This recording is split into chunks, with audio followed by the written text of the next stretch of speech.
So, a few weeks ago, someone left a comment asking about the Droid Shutdown at the end of the Clone Wars, and specifically the perspective of a clone trooper experiencing it from their side of the war. So, I figured today we could sort of take a look at the Droid Shutdown, since we haven't talked about it in a little while, and talk about what it would have been like for a clone trooper still fighting on the front lines when the droids simply stopped working. I'm Colin, and this is Sci-Fi Deep Dive.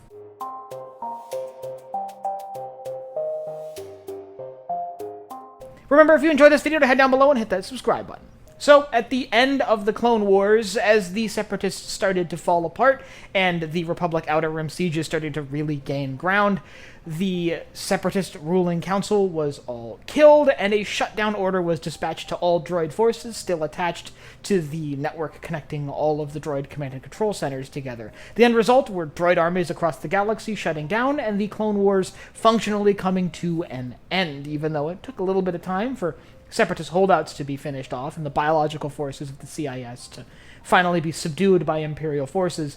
But at that point, most of the fighting stopped when the battle droids stopped running. So let's talk about what that would have been like from the perspective of a clone on the battlefield. But first, let's talk about where battles are still going on. Now, a lot of the fights that we see going on at the very end of the war, at around the time that Order 66 is declared, do end before the droid shutdown. For example, the Battle of Utapau was over before the shutdown order was received by the battle droids fighting on that planet. There was a similar situation with the showdown on Kashyyyk. While the Battle of Kashyyyk would not end until the droid shutdown had occurred, that particular engagement that we see Yoda presiding over when his clone troopers turn on him was well over by the time the droid shutdown order was dispatched. That being said, there were still battles raging all across the Outer Rim, and we do see these in a few bits of mostly in books, but they are still mentioned here and there as a tangible moment that the Clone Wars ended with the droid shutdown. And for most of the galaxy, functionally, that was the end of the war.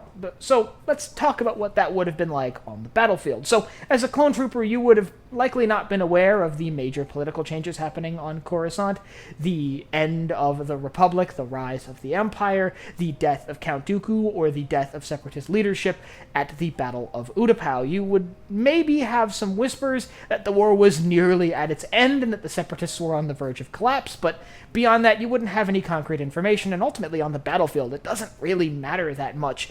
The grander political state of the war really doesn't affect you until it's, formally over. So, likely, daily battlefield life up until this point was more or less the same as it had always been.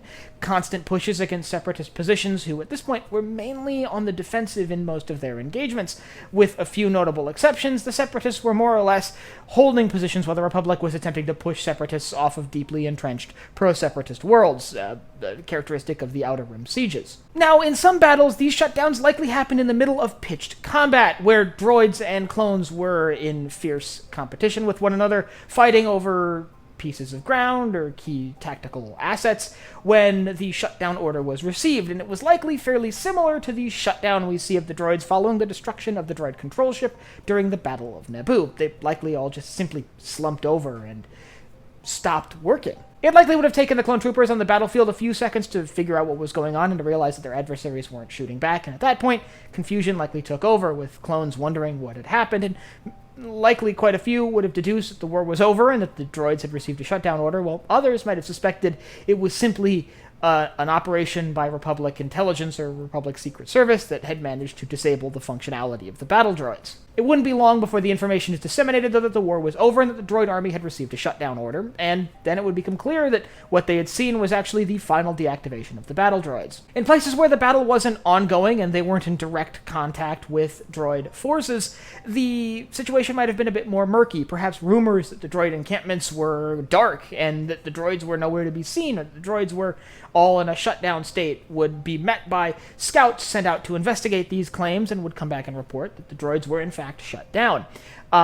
It might take clone forces there hours, maybe even days, to advance on the now abandoned droid positions to verify and then take possession of those locations, and, achieve the strategic goals that they were after, that the droids were opposing them for, but now were not an obstacle. There's one more type of combat, though, that is not quite as fortunate. In all of the circumstances we've talked about so far, the droids stopped working and the fighting simply ended. The end of the battle and the end of the war at that location. But there are certainly places where that was not the case. Well, we only know of a few limited instances where the droids didn't receive the shutdown order. We know of a lot of instances where biological forces fighting alongside the droids simply didn't stop fighting.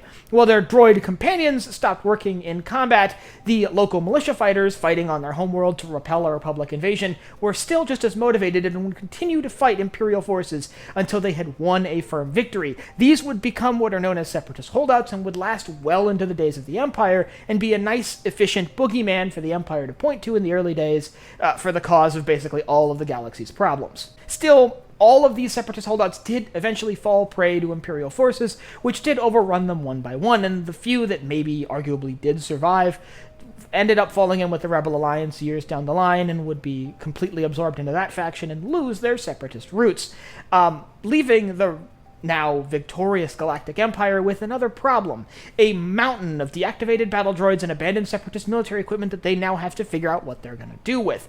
And these battle droids would be scattered across the galaxy, across Separatist-controlled areas, and ships waiting in orbit with crews that are now completely deactivated. It would have been a logistical nightmare to have to organize and manage what to do with all of that military hardware. And it's worth mentioning that if you're a military government and you want to maintain firm order on the galaxy, knowing the location of these very capable pieces of military equipment is crucial. And that became a big logistical challenge for the Empire in the aftermath of the Droid Shutdown that a lot of the clones were likely involved in. If you'd like to learn about what the Empire actually did with the droids following the end of the Clone Wars and how they dealt with all the leftover Separatist war equipment, I'll leave a link up here to a video I have on that. And I'd like you to let me know down in the comments if you were a militia fighter fighting on a world that was pro-Separatist, fighting off a Republic invasion, and the droids you were fighting alongside shut down, leaving just you and your biological compatriots to continue fighting, would you have surrendered or kept fighting against the now numerically superior clone troopers? And if you have anything else you'd like to see me cover in Star Wars or anywhere else in science fiction, you can let me know down below in the comments. Last but not least, if you enjoyed this video, head down below, hit the like button, the subscribe button, and the bell icon so you get notified when I upload new videos. So for Sci-Fi Deep Dive, I'm Colin, and I will see you next time.